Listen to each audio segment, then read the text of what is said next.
ញាក់ចេញពីស្រុកឃ្លាតម៉ែឃ្លាតពុកមកឆ្ងាយ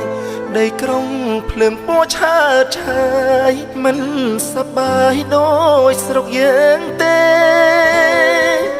បាត់ភាពកក់ក្ដៅប្រឹងទាំងបាតដៃតូទេខំណាស់មិនហ៊ានទំនេរព្រោះចង់មានហូបគ្រប់គ្រាន់ជីវភាពយើងក្រការងារមិនល្អរៀនមិនបានខ្ពស់គ្មានទ្រព្យគ្មានទាំងសាំងយូមួយរស់សឹងតែមិនគ្រប់ហូបបាយកញ្ចប់តែងព្រឹកទៅហូបដល់យប់បើថ្ងៃនៅរះមិនឈប់រូបខ្ញុំនៅតែខំប្រឹងញឹងហូរសស្រាំងខោអាវប្រឡាំងសុទ្ធក្អែលតែក៏មិនដែលបំពេញលើអ្នកណាឡើយรู้ដោយស្មោះត្រង់មិនចង់ឲ្យគេឌីឡើយទោះក្រ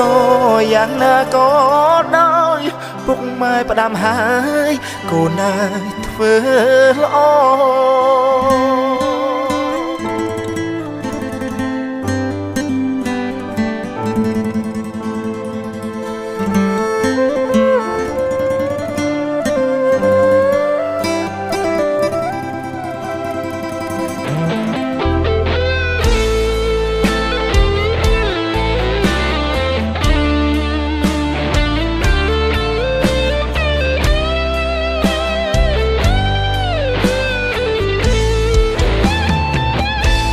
ហូ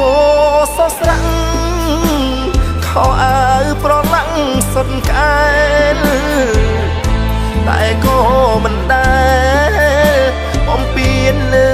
អ្នកណាឡើយรู้ដោយស្មោះត្រង់មិនចង់ឲ្យគេឌីឡើយទោះក្រ